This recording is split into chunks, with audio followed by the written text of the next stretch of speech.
Olá, meus queridos amigos, estamos aqui para começar mais uma aula do curso de Teologia da EDUC.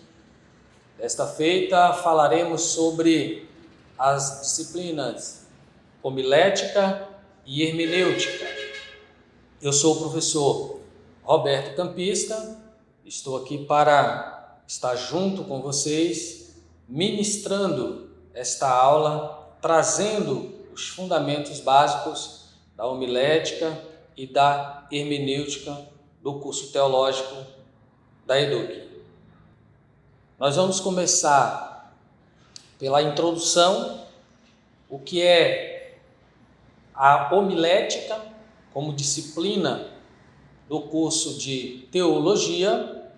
Então nós temos aqui que ela é a ciência que ensina como preparar e comunicar sermões.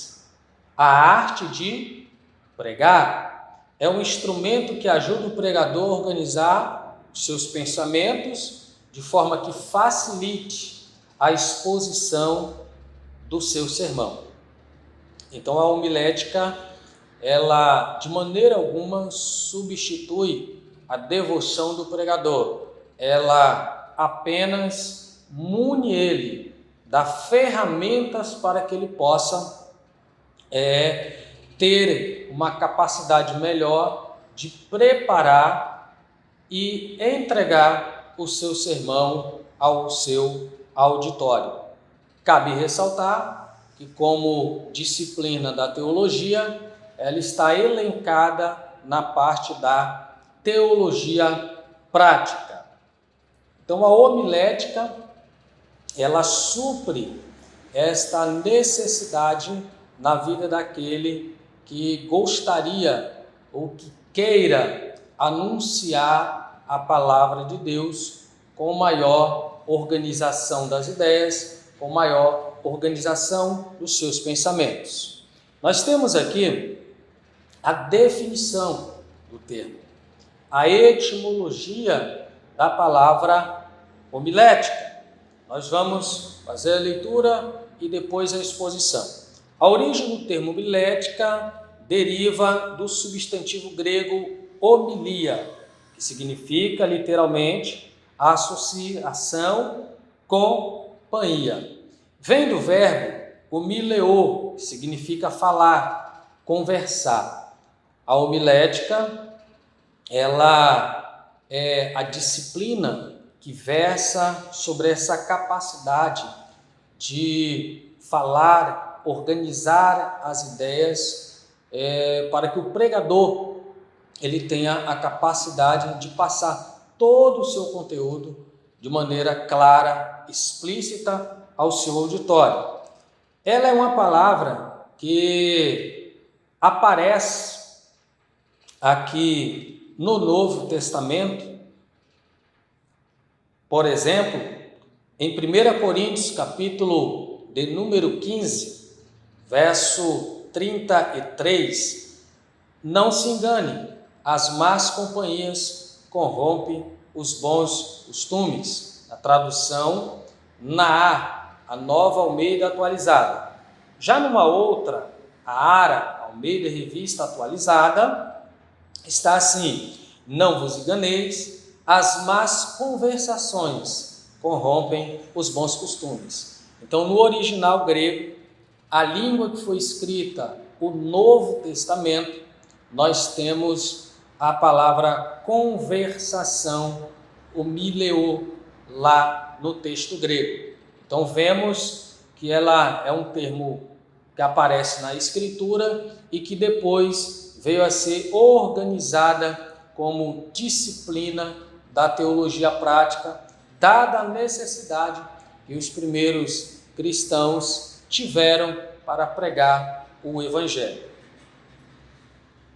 Assim, a palavra homilética tem suas raízes etimológicas em 3 palavras gregas, sendo a primeira, homilos, que significa multidão, turma, assembleia do povo. Lá em Atos, no capítulo de número 18, verso 17, aparece a palavra homilos. para a multidão, uma turma ou uma assembleia. Temos também a palavra homilia, que significa associação, companhia, da qual já fizemos menção em 1 Coríntios capítulo 15, versículo 33. E temos também, por último, a expressão homileo, que significa falar, conversar. Então, a homilética, ela tem por base esse objetivo de munir a fala, a organização do pregador. E ela surgiu com a necessidade de comunicar-se, ela surgiu com a necessidade de falar, ela surgiu com a necessidade de organizar o discurso escrito. Então, a homilética, ela serve na pregação do Evangelho de maneira dinâmica, de maneira eloquente, de maneira, digamos, desembaraçada no que diz respeito às ideias do pregador. Por quê? Às vezes, o pregador consegue escrever bem o seu sermão, delinear bem a escrita, mas na hora de passar o conteúdo, falar para o seu auditório, ele sofre porque tem algumas dificuldades. A homilética, ela vai trazer os recursos desde a preparação até a entrega do sermão ao auditório. Então, do início da coleta do texto, do tema, do assunto, até chegar à conclusão do sermão. O objetivo principal que nós aqui elencamos da homilética é ensinar princípios para a elaboração e entrega do sermão, de tal forma que os ouvintes compreendam a palavra ministrada. Por quê? Nós temos que ter a noção de que o nosso ouvinte, ele está nos entendendo ao falarmos em um discurso. E o objetivo da homilética é justamente esse: servir de ponte, de subsídio, para que, ao comunicar o sermão, o público-alvo possa entender. Ela é uma ferramenta indispensável, seja para o pregador ou comunicador do evangelho iniciante, ou seja para aquele mais experiente. Uma coisa podemos afirmar: todo aquele que leva a homilética a sério, o seu sermão é bem melhor aproveitado, o seu sermão é mais claro, as suas ideias são mais coesas, ele é mais feliz ao comunicar o Evangelho de Cristo. Agora, a importância da homilética.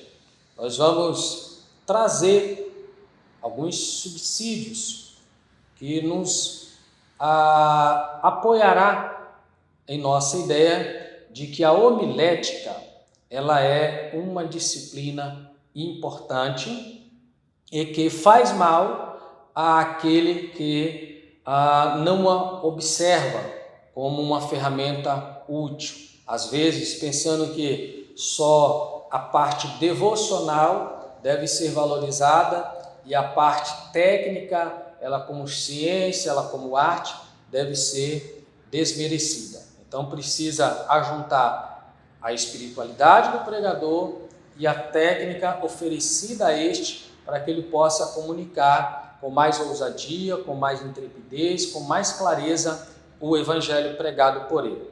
Vamos lá. Ao voltar os nossos olhos para o ministério terreno de Jesus, nós temos aqui, por exemplo, Marcos, capítulo 1, versículo 14, que diz: depois de João ter sido preso, Jesus foi para a Galileia pregando o Evangelho de Deus. Então, essa expressão, pregando o Evangelho de Deus, nós podemos destacar que, por causa dos resultados que esse Evangelho que Jesus pregava trouxe, de que ele não trazia ideias soltas, ele trazia ideias coesas, claro, debaixo da unção do Espírito. Por que abordei desta forma, ideias coesas? Porque às vezes poderemos ver um sermão que a pessoa afirma várias verdades dentro dele. Nenhuma delas pode ser elencada como uma inverdade, nenhuma delas pode ser elencada como não bíblicas. Porém, elas divergem, elas vão para pontos diferentes da Escritura, quando na verdade ele precisa ter uma ideia e sustentá-la no início, no meio e no fim. Então eu não posso, ou o pregador não pode, ele comunicar o Evangelho com várias verdades.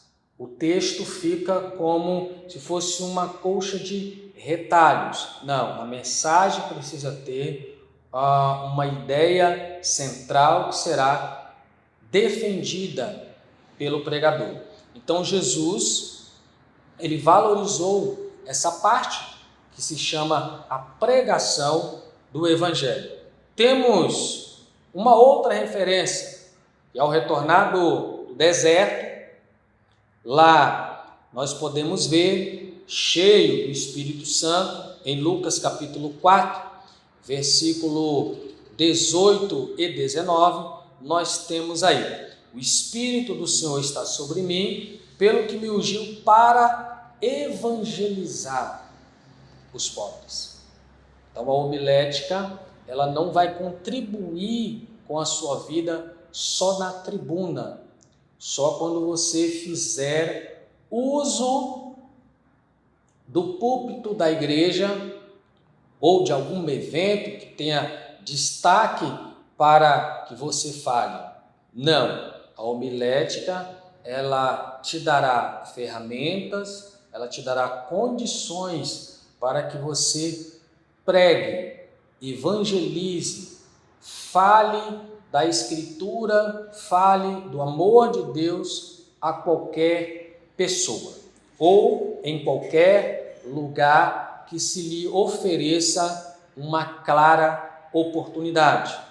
E seguindo, temos aí: enviou-me para proclamar libertação aos cativos. Então, quando nós proclamamos a palavra de Deus, precisamos fazer com clareza, precisamos fazer com ousadia, precisamos fazer com o discernimento necessário. E restauração da vista aos cegos, para pôr em liberdade os oprimidos e apregoar o ano aceitável do Senhor. Olha como a parte verbal da pregação acompanhou em todos os momentos o ministério de Jesus. Aliás, muito do seu ministério ele dedicou a ensinar. Temos grandes sermões conhecidos na história da teologia, consagrado entre os estudantes da Bíblia, chamado de Sermão da Montanha, Mateus 5, 6 e 7, que alguns preferem chamar de ensinamentos da montanha. Nós temos o seu grande sermão em João 13, 14, 15, 16, 17, fora grandes lições que Jesus trazia aos seus discípulos e à multidão que às vezes o acompanhava, ou até mesmo uma pessoa apenas, como a mulher de Samaria, como a Nicodemos. Então Jesus pregava, proclamava, evangelizava de maneira clara e coesa. O ministério da pregação. Qual a importância deste ministério na vida da igreja? Qual a importância de eu entender, se caso fui chamado para um ministério específico, ou a parte do estudo, a parte de organizar minhas ideias, de dedicar-me ao estudo, à pesquisa, a transpirar, porque a inspiração é divina, a inspiração deve ser do homem, deve ser minha, deve ser daquele que foi vocacionado. Então, é importante sabermos disso. Ser chamado para o ministério da pregação é um grande privilégio concedido por Deus. Não são todos que terão a facilidade de assumir uma tribuna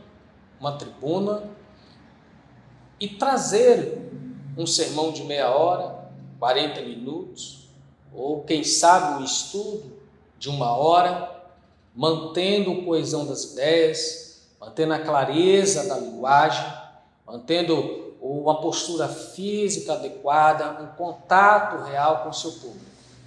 Então é importante destacar, nem todos serão pregadores chamados, vocacionados, mas todos precisarão, do mínimo possível, dessas ferramentas homiléticas para comunicar a palavra de Deus. Entretanto, é importante que o pregador tenha as qualidades necessárias para desempenhar tal ofício. A primeira delas, que nós vamos elencar, é ele ser regenerado. Essa é qualificação insubstituível. Ele precisará ser uma pessoa crente, regenerada em Jesus, no seu evangelho, pelas Escrituras. A segunda coisa, para que ele possa desempenhar com maestria dentro dos ditames corretos da palavra de Deus, ele precisa ser vocacionado. Ele precisa ser chamado. Ele precisa ser escolhido para o ministério da palavra. Diga-se de passagem, uma chamada de honra. Pregar, ensinar acerca do reino de Deus. Ele precisa viver uma vida de consagração. Viver uma vida separada, santificada. Isso não equivale a dizer que ele não tenha falhas, que ele seja um cristão perfeito. Não é isso.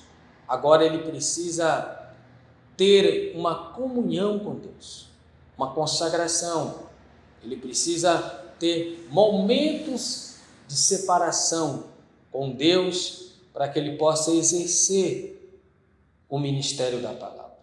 Então não basta só a técnica, não basta só a transpiração, ele precisa da inspiração do Espírito de Deus. Ele precisa ser um bom servo. Aliás, ser pregador do Evangelho é ser servo da igreja do Senhor. Ele precisa entender, colocar isso em sua mente e em seu coração. Na alma do pregador deve acompanhar um sentimento de servidão profunda.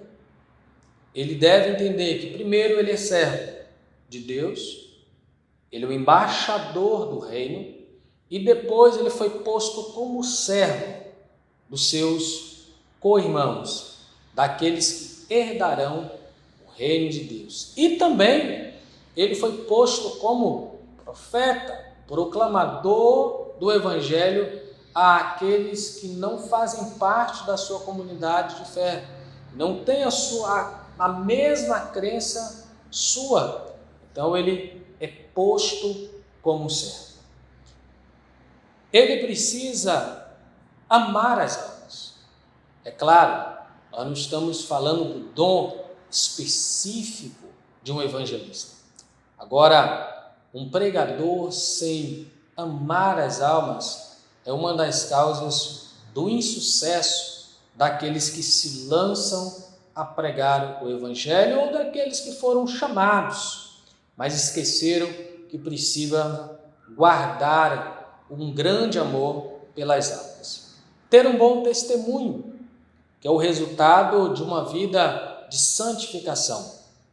Um bom testemunho vai garantir que a mensagem chegue melhor ao público e que ela seja aceita.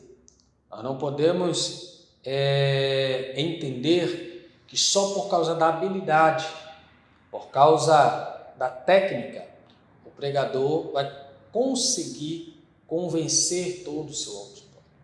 Ele precisa ter testemunho de vida. O testemunho pessoal assina aquela pregação. Isso é muito importante para destacar. Então, não podemos cair no provérbio: o que você faz fala tão alto que eu não ouço o que você diz. Nós precisamos entender que nenhum pregador é perfeito. Nós precisamos entender que deve-se pregar o que vive e viver o que prega. Agora, ele precisa ter mais qualidade do que defeito. Ele precisa ter uma vida exemplar para que o seu auditório receba melhor a sua pregação. Ele precisa ser um estudioso. Se olharmos, até agora falamos mais da parte devocional deste quadro, neste slide. Ser regenerado, vocacionado, uma vida de consagração, ser um bom servo, amar as almas, ter um bom testemunho. Mas no último ponto, propositalmente, eu destaquei ser um estudioso. Quem quiser pregar o evangelho com todas as qualificações possíveis, ele deve elecar a parte dos estudos. Quem escolhe essa maneira de trabalhar na obra de Deus, que é pregar o evangelho, seja um vocacionado específico às tribunas, um evangelista, um missionário no campo, ou aquele que sai por aí. Eu conheço muitos que saem, vão de ponto a ponto, parada de ônibus, vão a hospitais e lá pregam a palavra de Deus. Eles precisam ter conhecimento dessa palavra. Eles precisam ser estudiosos da Escritura. Então nós temos aqui a necessidade de enfatizar. Um pregador específico, agora falando para o vocacionado, que tem preguiça de estudar, ele está no lugar errado. Ele terá inúmeros insucessos, porque ele não quer estudar. E eu não digo estudar só disciplinas do curso teológico, um curso básico, um curso médio, um bacharel avançado, mestrado, doutorado. Ele precisa ser alguém bem informado. Ele precisa conhecer algumas ciências, mesmo que seja de forma introdutória. Ele, de repente, vai falar de algum milagre da Bíblia que envolva algum tipo de enfermidade. Faz bem se ele for lá e ler o que era lepra, por exemplo, que a medicina tem a dizer da lepra, para que ele pregue com mais subsídio, para que ele pregue com mais ousadia, para que ele passe a sensação ao seu público de que ele tem segurança daquilo que ele está falando.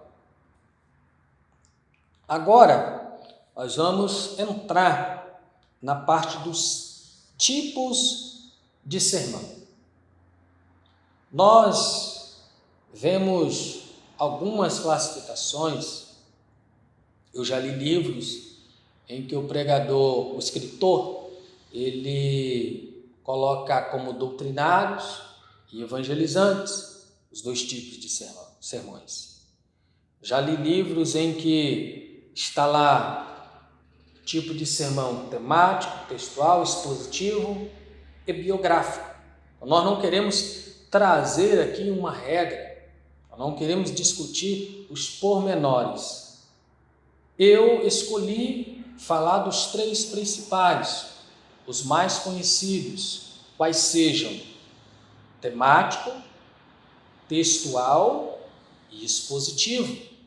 Nós veremos algumas características, trarei aqui alguns exemplos para que você que nos assiste tenha essa clareza, essa visão geral, holística de cada tipo de sermão.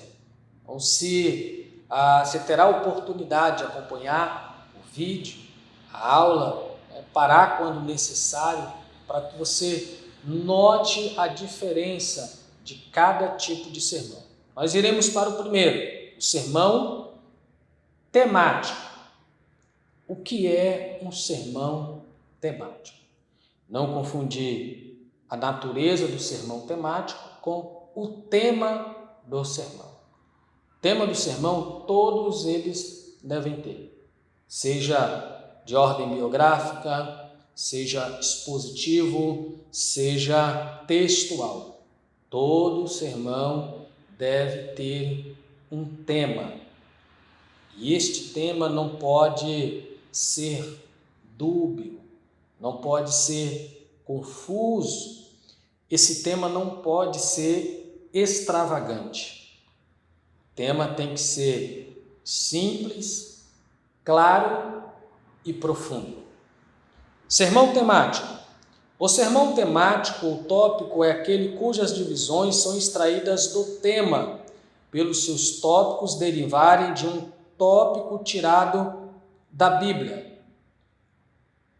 O discurso é preparado a partir da leitura de um texto bíblico ou ainda por uma ideia que o pregador vai buscar nas Escrituras em embasamento para pregar. Às vezes, o pregador ele tem uma ideia, os requisitos para uma vida vitoriosa e em santificação em Cristo. E ele vai atrás do texto que melhor se encaixa para que ele tenha um ponto de partida no seu sermão. E depois, como o sermão é temático, ele vai precisar de várias porções do texto bíblico, de livros diversificados, seja do Antigo ou do Novo Testamento. Nós temos agora um exemplo daquilo que acabamos de falar. Nós temos um exemplo de sermão temático, para que você possa aprender essa forma de classificar e de preparar este tipo de sermão. O nosso título, Deus prova a fé do crente, é o título do sermão. E o tema é provocativo, é interrogativo. Quais métodos Deus usa para provar o crente? Observar que no texto eu deixei um tracinho, eu não coloquei a porção bíblica. Pedagogicamente, isso foi intencional. Agora vamos para o primeiro ponto.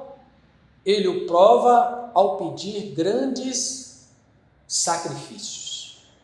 Observar que o ponto de partida para o meu primeiro ponto principal do sermão é Gênesis 22 e versículo de número 1, o qual narra a história de Abraão e Isaac no que diz respeito a Abraão ir com seu filho ao Monte Moriá e lá oferecer a Deus como sacrifício. Já o segundo ponto principal, ele o prova ao guiá-lo por caminhos difíceis, foi extraído do texto de Deuteronômio, capítulo de número 8, versículo 2.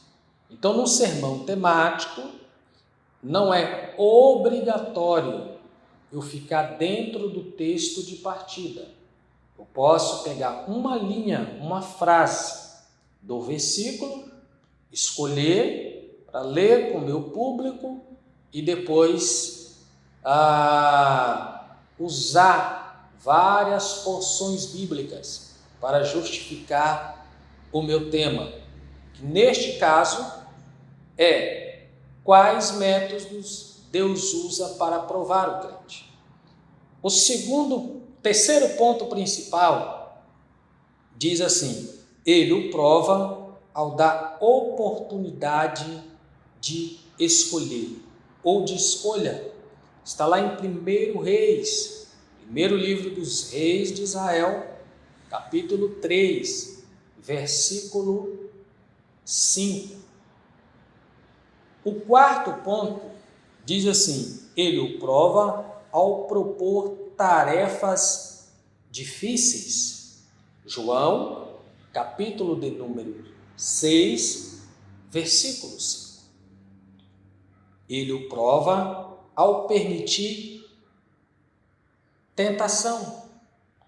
Observar que estamos lá em Tiago, capítulo 1, versículo 2 e versículo 3. Se reparar, propositalmente, eu não repeti nenhum livro e capítulo da Bíblia. Eu fui a Gênesis, a Deuteronômio e aos Reis. 3 livros do Antigo Testamento. 2 na seção teológica que chamamos de Pentateuco e 1 na seção teológica que classificamos como livros históricos. Já no Novo Testamento, eu usei a parte dos evangelhos, o Evangelho de João, o 4º Evangelho, e a Epístola de Tiago, chamada na teologia de uma Epístola gerais. Ela, as de João, as de Pedro e a de Judas. E o texto ficou vago. Eu posso inserir aqui vários textos que falam de provação, mas eu deixei vago. Quem sabe você que me ouve pode estar aí pensando, você que me ouve, me vê, pensando em um texto que se encaixaria. Você poderá encaixar o texto, seguir as ideias, melhorar o sermão e pregar na sua próxima oportunidade. Então, este é o sermão temático. Ele não precisa ficar preso a um livro e a um capítulo da Bíblia. A vantagem dele é que é o sermão mais fácil para se preparar, mais fácil para se pregar. A desvantagem é que o pregador pode divagar muito em suas ideias. Ele pode deixar a coesão de lado. Portanto, cabe este alerta. O sermão temático pode levar o pregador a divagar nas ideias. O sermão textual agora diz assim o nosso slide: diferente do sermão temático, o sermão textual se baseia obrigatoriamente no texto bíblico. Você terá que ter um texto bíblico para extrair o seu sermão. O seu tema e a divisão dos seus tópicos são extraídos do texto lido. Tema e seus tópicos principais. Os seus pontos principais limitam-se a frases do texto bíblico. Exemplo, o livro de Pedro: geração eleita, sacerdócio real, nação santa, povo adquirido.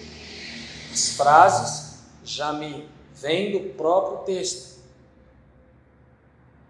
Outro detalhe, já para fundamentar os seus pontos principais, é possível usar versículos de outras passagens das Escrituras, e não seja do texto escolhido para sustentar a sua argumentação. Daqui a pouco eu vou dar um exemplo. Ele pode ter o texto, os pontos principais, mas os subpontos ele pode buscar sustentabilidade em outras passagens das Escrituras. Exemplo, Pedro disse: vós sois sacerdócio real. Isso é o tópico principal.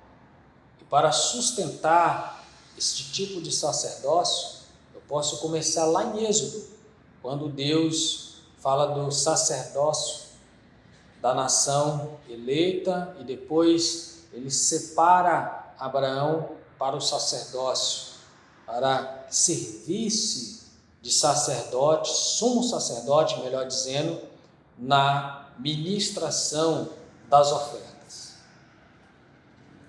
Exemplo, nós temos no sermão textual aquele que traz uma divisão natural e depois veremos a analítica e a sintética.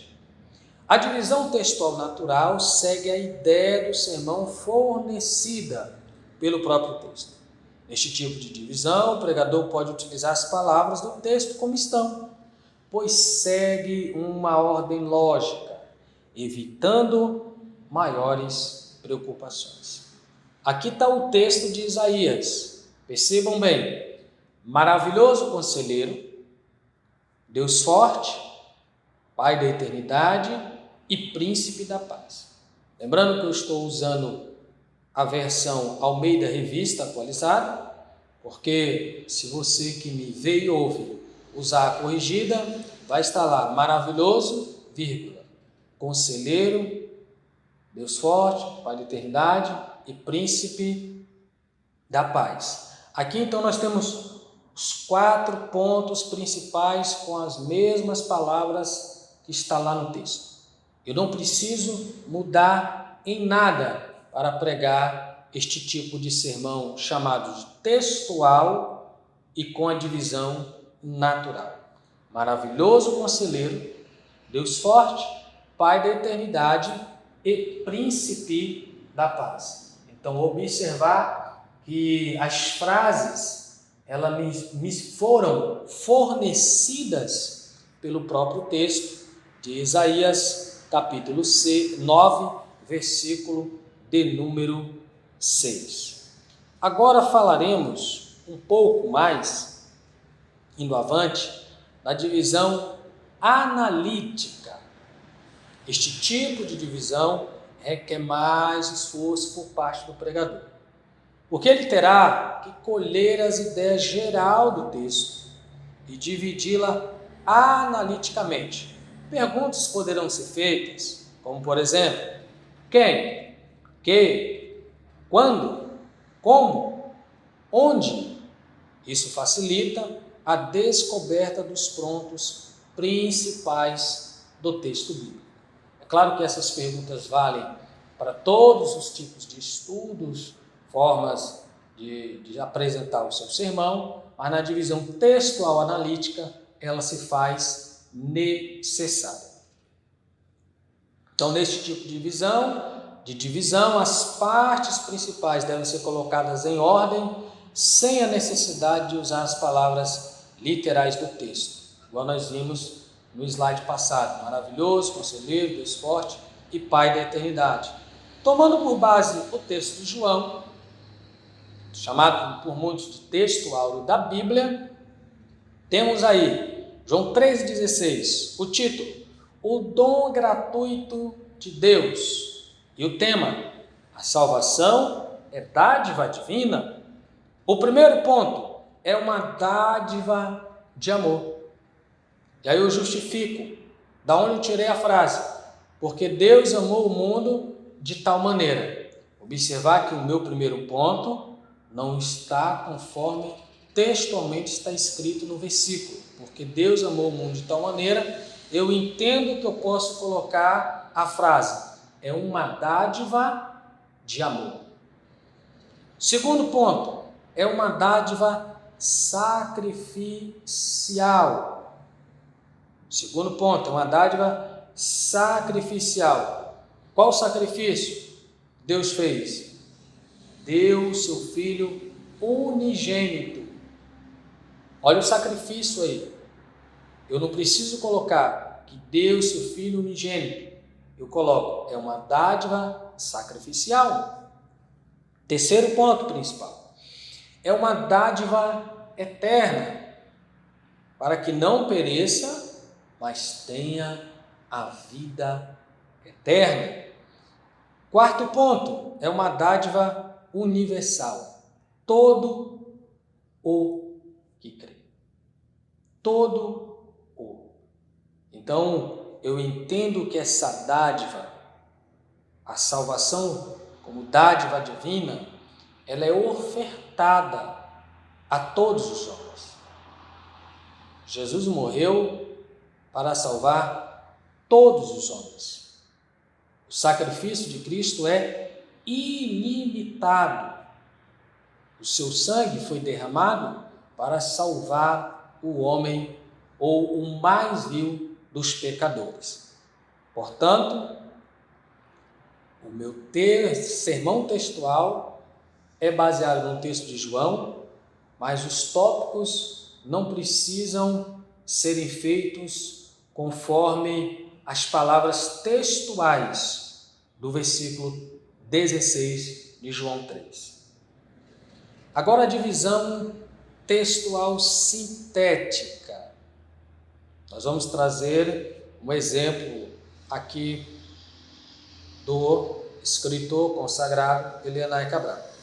A palavra sintética vem de sintetizar, que significa resumir. Isto quer dizer que para elaborar essa divisão deve-se tomar o texto escolhido e reunir suas partes principais. Aqui não é preciso se preocupar com a ordem das partes do texto.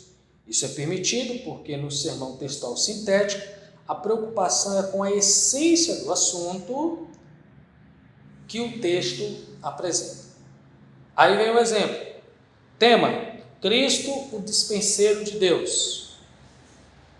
Notar que para falar da visão do dispenseiro foi usado os versos 34 e 38. Depois, a compaixão do dispenseiro, já é o versículo 35. E por último, a provisão do dispenseiro é o versículo de número 37. Então eu posso mudar a ordem dos versículos para subsidiar, para sintetizar, resumir a minha ideia que eu quero pregar ao meu público-alvo. Então essas são as 3 maneiras de se preparar um sermão textual. E por último, a última classe de tipos de sermão, nós temos o sermão expositivo. E temos aqui um slide para introduzir a nossa conversa. A pregação expositiva, muitas vezes, tem sido negligenciada. E muito se deve ao fato de ser o tipo de pregação que mais exige do pregador. Principalmente os iniciantes, principalmente aqueles que vão começar a tarefa da pregação. O sermão expositivo, ele requer maior atenção, maior dedicação, ele requer um tempo maior de leitura, uma organização melhor das ideias, porque o pregador não tem a oportunidade de ficar saindo do texto lido.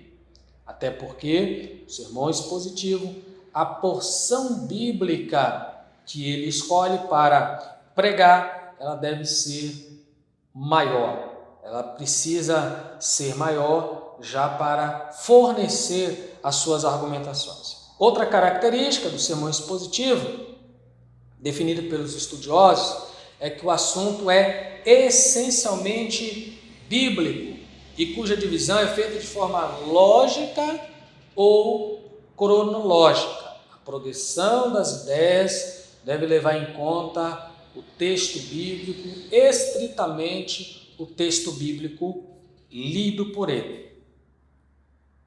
Vamos dar um exemplo do sermão expositivo.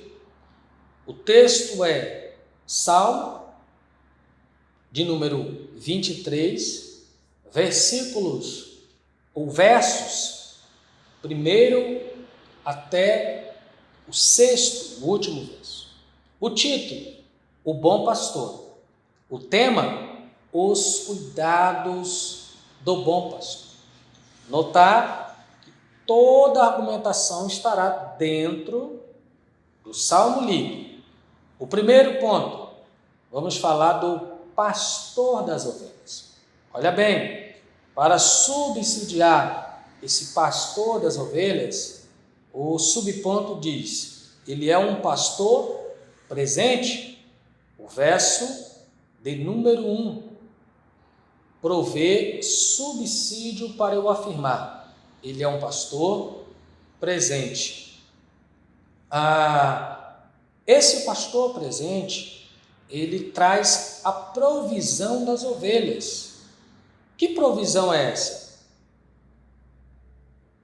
O primeiro subponto do segundo ponto, aqui no slide saiu como segundo. O primeiro, o bom pastor proporciona repouso e paz às ovelhas. Verso 2, o bom pastor sara e direciona as ovelhas. Verso 3, o bom pastor encoraja e consola as ovelhas.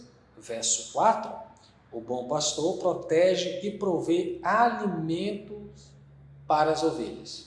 Então, observar que ele traz provisão às ovelhas e que eu não precisei sair do texto lido para trazer à baila, trazer à luz a argumentação desses subpontos. Ele proporciona repouso, direciona, consola e traz alimento às ovelhas.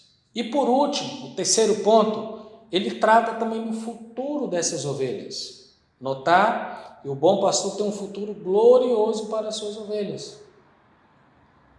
O verso é o de número 6. Então está aí apresentado o sermão expositivo. Um exemplo, você poderá pegar esse exemplo e criar suas ideias dentro deste. Você pode achar subpontos que eu não consegui ver, você pode ter maneiras diferentes de abordar este mesmo assunto.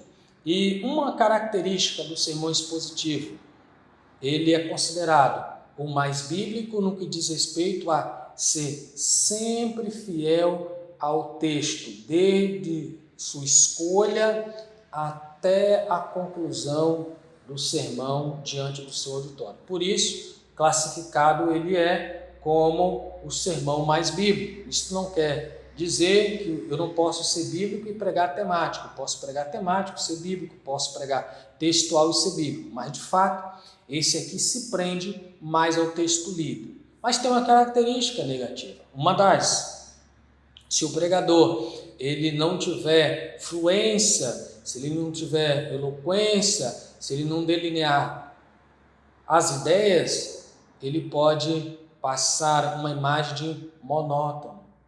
Ele pode passar uma imagem de alguém sem emoções. Então, ele pode passar uma imagem de extremamente técnico, quando este não é o objetivo. ele precisa ficar à vontade, ele precisa manter o visual com o seu público, se comunicar com o seu público.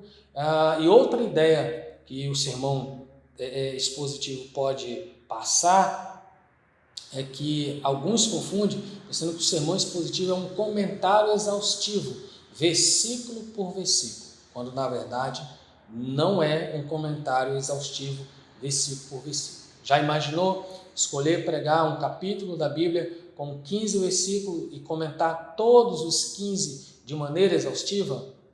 O público vai se cansar, o tempo não vai ser hábil e o pregador será extremamente técnico e não conseguirá transmitir o cerne e o objetivo do seu sermão. Pois bem, agora nós vamos para a segunda parte do nosso vídeo, onde falaremos de maneira clara, objetiva, mais resumida possível da área da teologia exegética. Agora sairemos da teologia prática e falaremos da teologia exegética. A teologia ela é dividida em teologia bíblica, em teologia histórica, em teologia exegética, sistemática e teologia prática. Hoje nós já abordamos a teologia prática, a disciplina de homilética. Agora abordaremos a teologia exegética na disciplina de hermenêutica. Vamos ao que significa a palavra hermenêutica. Deriva-se do termo grego hermenêutike, que, por sua vez, se deriva do verbo grego hermeneu, significando a arte de interpretar os livros sagrados e os textos antigos. É bom que destaquemos isso, porque ao estudante iniciante de teologia, ele poderá pensar que o termo hermenêutica aplica-se única e exclusivamente à teologia. Não. O termo hermenêutica ele é um termo polissêmico, ele é aplicado à hermenêutica jurídica, enfim, temos pessoas que falam de hermenêutica pentecostal, hermenêutica reformada, enfim. Então nós temos aqui a etimologia, o significado da palavra hermenêutica. Ela interpreta livros sagrados ou livros antigos. Segundo se registra a história, Platão, o famoso filósofo da Grécia Antiga, foi o primeiro a empregar a palavra hermenêutica como um termo técnico. Desde aí, a palavra sugere a arte de interpretar escritos antigos e atuais, sejam de ordem espiritual ou das ciências e do direito. Razão para estudar a hermenêutica. A primeira que eu elenquei, a queda do homem. O homem, ao cair, a sua mente, seu corpo, sua alma, foi afetada pelo pecado. O homem, pós o pecado, ele sofreu o que chamamos de depravação total. Isso por si só já cria um bloqueio entre o homem e o Criador. E a Escritura, ela foi nos entregue há muitos anos atrás. É um livro antigo, queiramos ou não. A sua mensagem ela é atual. Dizia teólogos experimentados que ela é mais atual do que o livro ou do que o jornal que vai sair amanhã. Mas nós temos uma distância dos autores da Bíblia muito grande para nós. Nós temos os livros do Antigo Testamento que estão mais ainda distantes de nós. Então, em decorrência da queda, este processo de interpretação da Escritura Sagrada ficou mais complicado. Então, essa é a primeira razão, a meu ver, do propósito que nós temos de estudar a hermenêutica. A importância desse estudo. Nós temos aqui, somente o estudo inteligente das Escrituras suprirá o material indispensável à base e alimentação da sua fé e do conteúdo da sua teologia e mensagem. A hermenêutica vai trabalhar para que eu tenha um conteúdo robusto, para que eu tenha um conteúdo conectado com o contexto bíblico, para que eu possa pregar uma mensagem saudável e que eu possa também entender sadiamente a mensagem bíblica. B. Cada sermão pregado deve ter a sadia exegese bíblica como fundamento. Lembra? Homilética é a arte de preparar e expor o sermão. Para que ela prepare esse sermão, é preciso usar as ferramentas da exegese e da hermenêutica. A exegese se concentrando mais no texto, nas palavras do texto, mais no local do texto, e a hermenêutica trabalhando o contexto mais amplo. C. Instruindo os jovens da igreja, ou quando em visita aos membros desta, os ministros são solicitados a interpretar passagens das Escrituras. E digo mais, não apenas os ministros, mas todos aqueles que precisam interpretar a Bíblia, seja no hospital, seja uma oportunidade dada em um devocional, um momento de oração, na sua empresa, enfim, na igreja, em qualquer lugar que você precise abrir a Escritura ou explanar um assunto dela, deverá ter o conhecimento apurado, ou mínimo, que a hermenêutica possa trazer. D. Constitui-se responsabilidade do ministério cristão não apenas crer na verdade, mas também defendê-la da alta crítica e do ataque das seitas e heresias. Sem um conhecimento profundo da hermenêutica, sem um conhecimento da exegese, eu não posso dialogar com uma fé alheia à minha. Ou uma falta de fé, enfim, seja a pessoa crente em uma religião ou não, eu preciso conhecer os pressupostos da hermenêutica para que eu comunique o texto bíblico de forma robusta, coesa, que eu tenha argumentação para lhe apresentar as verdades do texto sagrado dos cristãos. A necessidade das Escrituras. Se há uma necessidade das Escrituras, vai haver uma necessidade de interpretação da mesma. Diz assim, Deus se tem revelado através dos tempos por meio de suas obras, isto é, por meio da criação. Porém, na palavra de Deus temos uma revelação especial e maior. Hebreus, capítulo 1, versículo 1, diz que Deus falou de várias maneiras, de várias formas, aos pais pelos profetas. Então a Bíblia é a história do falar divino. Todavia, nós temos em Jesus, o Salvador, o clímax dessa revelação. Então, em Jesus se resume a revelação escrita de Deus. Então ela é dupla. A Bíblia, a palavra escrita, e Cristo, a palavra viva. Então a palavra escrita, ela testifica da palavra viva. A palavra escrita, ela fala da palavra viva. Hebreus diz, a nós nos revelou nestes últimos dias pelo Filho. Jesus é a revelação última de Deus para a humanidade.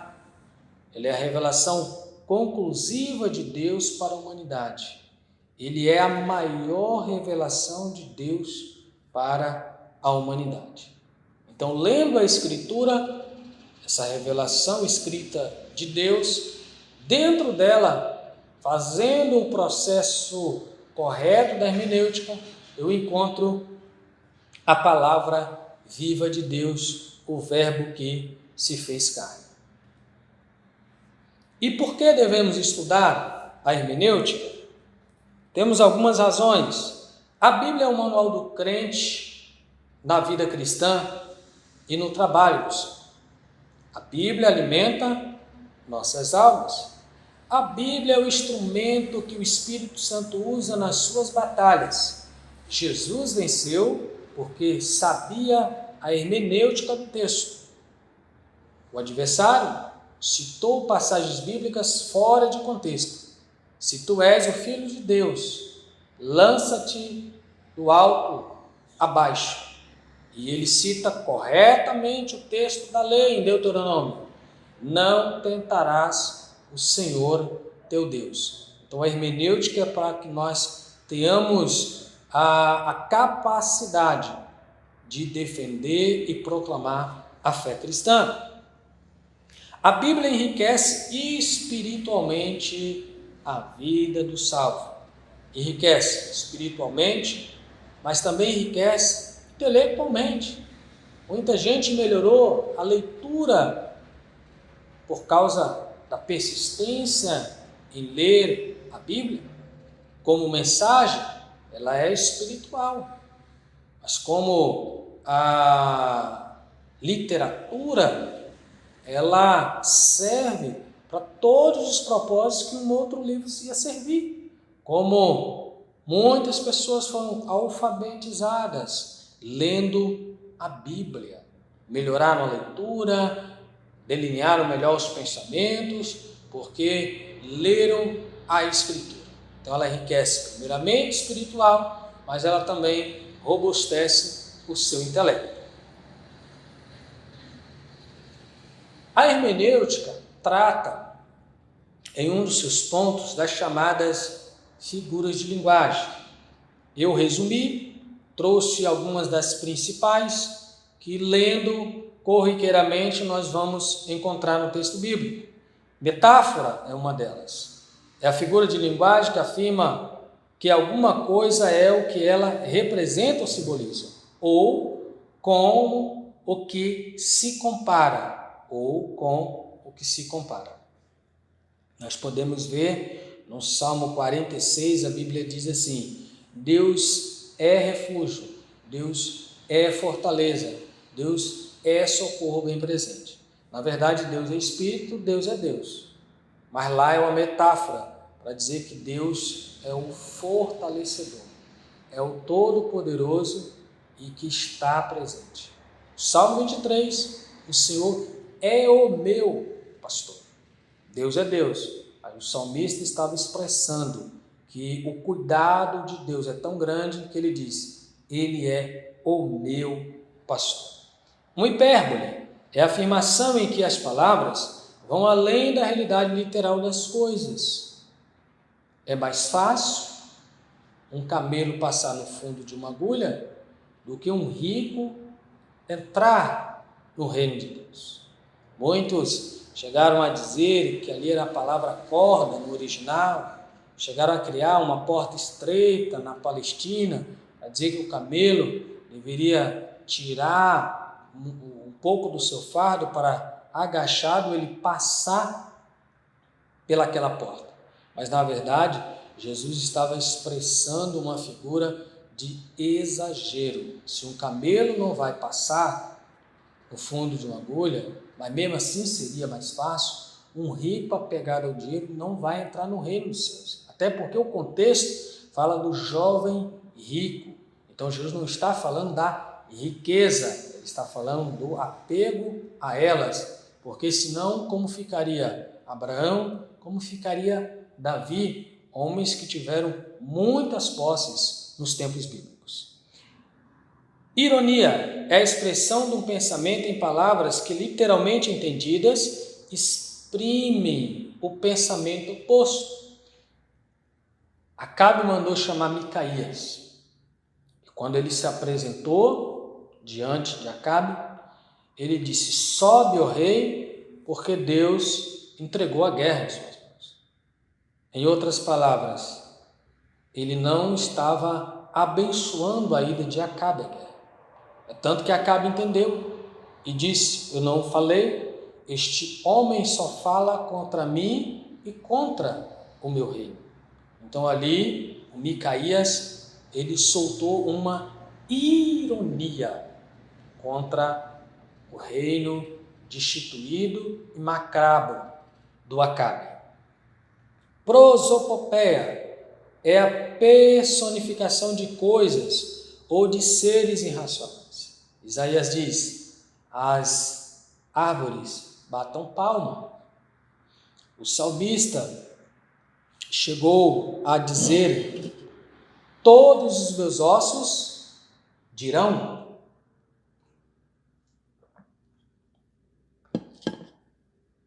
Ossos não falam, árvores não batem palmas, mas a prosopopeia serve para trazer uma mensagem. Exemplo: todos os meus ossos dirão. Os ossos são a estrutura para manter o corpo. Então o salmista: a minha estrutura dirá, a minha estrutura falará. Eu com a minha estrutura falarei. Então todos os meus ossos dirão. Antropomorfismo é a linguagem que atribui a Deus ações e faculdades humanas e até órgãos e membros do corpo humano. Os olhos do Senhor, o braço do Senhor, o Senhor medindo a palmos, ele assentado no seu trono. Agora, não confundir antropomorfismo com antropopatismo. Aqui fala de coisas físicas atribuídas a Deus. Olhos, braços. O antropopatismo já fala de sentimentos humanos atribuídos a Deus. Deus se entristeceu. Deus se arrependeu. Falando de antropopatismo, sentimentos comuns aos homens, que para descrever um estado profundo de tristeza quando o homem peca, lá está escrito: Deus se arrependeu. Isso quer dizer, profundamente Deus se entristeceu por causa da queda do homem. E temos também a parábola. É uma forma de história colhida da natureza ou de ocorrências diárias normais, que lança luz sobre uma lição moral ou religiosa. As parábolas são bem conhecidas, Jesus contou várias delas. Cabe alertar que elas não fazem parte apenas do Novo Testamento. Nós vemos parábolas desde o Antigo Testamento. Nós vemos no livro de Ezequiel, por exemplo, algumas parábolas ou instruções parabólicas. Então ela é uma forma de trazer uma lição. É uma história, é uma comparação para que traga lições morais e espirituais. Agora, a importância do método na hermenêutica. Nós temos o método analítico. O método analítico, ele geralmente faz muitas perguntas ao texto: quem escreveu, por quê, para quem escreveu, onde, como. Ele vai em busca da mensagem local ali dentro de um livro grande. Ele fica em uma porção bíblica tirando todos os detalhes daquele texto. Já o sintético, ele quer saber qual é a mensagem principal desse livro, qual é a visão principal deste capítulo. Ele vai por seções maiores, ele quer saber a síntese do assunto. Já o temático, ele é por temas, tipo os dons do Espírito, cura divina, arrebatamento da igreja, as 7 trombetas. Então ele escolhe um tema e vai fazer a abordagem. Tem a parte também chamada de biográfica, é quando você escolhe personagens como Moisés, como Abraão, Isaac, Jacó, Jesus, Pedro, Paulo, ou aqueles menos conhecidos, aqueles personagens que têm pouca porção do texto bíblico, como Apeles, o aprovado em Cristo, lá em Romanos, no capítulo 16, como Ebed-Meleque, que salvou Jeremias, como o Eutico, aquele jovem que estava na janela para ouvir Paulo pregar. Enfim, o biográfico, ele vai extrair do personagem as lições principais. O método teológico são as doutrinas que você escolhe para abordar de maneira teológica o seu estudo e o seu sermão, quando você leva isso para a homilética. Tem o método dedutivo. Este método é um pouco perigoso, quando a pessoa deduz que a Bíblia está dizendo quando ela não diz. O bom é que tem uma dosagem com o método dedutivo.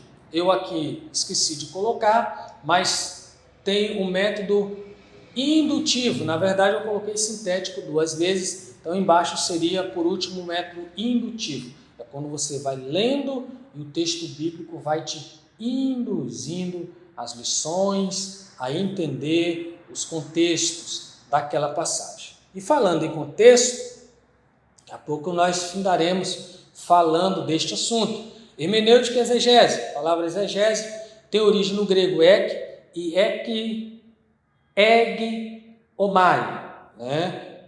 Penso, interpreto, arranco para fora do texto. A exegese, ela está relacionada com a hermenêutica. Se ela se concentra naquilo que é as palavras do texto, que são as palavras do texto, e ela se localiza para extrair do texto as verdades, a hermenêutica ela é mais ampla.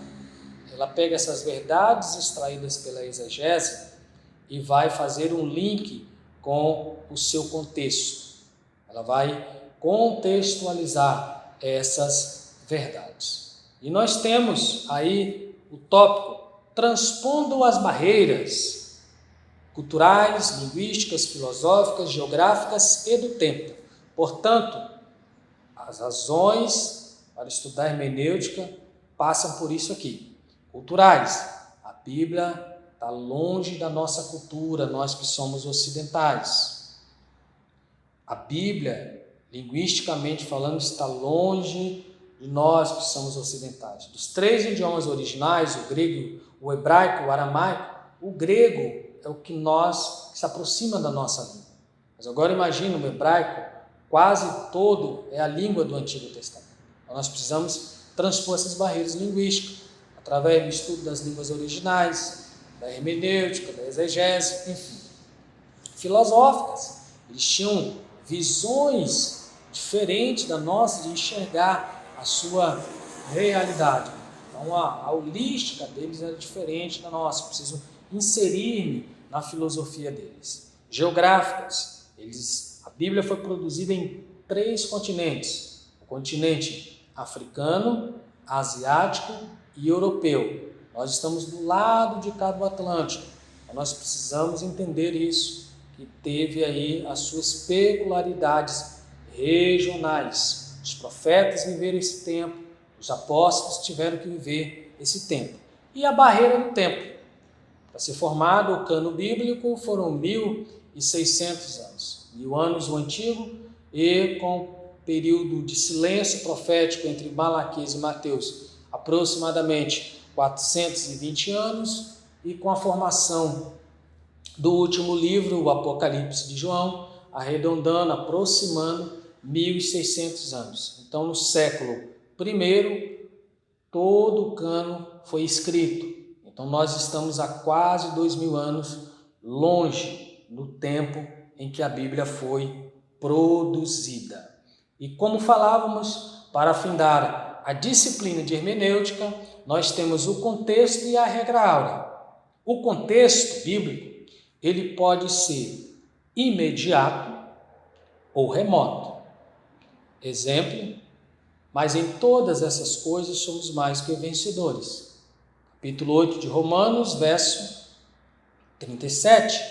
Eu vou para o contexto imediato. Paulo lista 7 situações que ele se considerava e que a igreja de Roma deveria ser considerada como mais que vencedoras. eu vou para o contexto imediato posterior e vejo mais 10 citações. Então, a 10ª situação posterior não teve nem nome, palavra para denominar. E se houver uma outra coisa, nem essa pode nos separar do amor de Deus. Então, esse é o contexto imediato. Por exemplo, buscar em primeiro lugar o reino de Deus e todas estas coisas vão ser acrescentadas. Muitos colocam todas as coisas, mas Jesus estava falando de estas coisas. Comer, beber e vestir é o contexto imediato da passagem de Mateus 6:33. E tem aquele contexto remoto. Quando eu vou falar, de repente, de um tema muito doutrinário, a queda do homem ou a redenção, eu vou ter que recorrer a Gênesis, bem lá no princípio da civilização, lá no primeiro livro da Bíblia, e findar de repente em Apocalipse, onde deságua todos os livros da Bíblia num grande mar chamado Apocalipse. Então, o contexto remoto é quando eu tenho que retornar a 1, 2 livros, ele não está próximo do texto lido ali, ou ir posteriormente à frente para que eu possa entender aquele assunto. E a regra principal, temos várias, mas eu quero findar com a regra principal da hermenêutica e de todo estudante das Sagradas Letras. A Bíblia é intérprete de si mesma. Esta é a regra de ouro. A Bíblia interpreta a própria Bíblia. Observando essa, o estudante poderá seguir para as outras regras. Esta é a regra de ouro. Eu não entendi esse texto bíblico, eu vou ler ele à luz de uma passagem bíblica mais clara. Aí me virá o entendimento daquele texto que, na minha memória, no meu entendimento, era obscurecido. Portanto, foi um prazer estar com você. E nessa oportunidade, eu gostaria de dizer que, além de professor, eu trabalho também na área da escrita, milito na escrita de alguns livros. E Pequenas Biografias, Grandes Lições, lançada pela editora Reflexão, é a minha última obra lançada. Aqui temos vários personagens bíblicos, inclusive eu usei o método biográfico para fazer aqui 20 capítulos do Antigo, 10 capítulos do Antigo e 10 capítulos do Novo Testamento. Até citei nomes aqui, nomes poucos conhecidos: Apeles, Eutico, Ebed, Meleque, Sifra e Puá, Ahimaás, o mensageiro sem mensagem. Se você quiser adquirir, o meu WhatsApp é o 027 998 70 9240, ou por alguns sites, o próprio site da editora Reflexão, site da livraria Shekinah, está na Amazon, este exemplar, Pequena Bibliografia e Grandes Lições. Também tem lá As Mulheres da Genealogia de Jesus, lançado pela editora Reflexão. Forte abraço do seu amigo, professor Roberto Campista.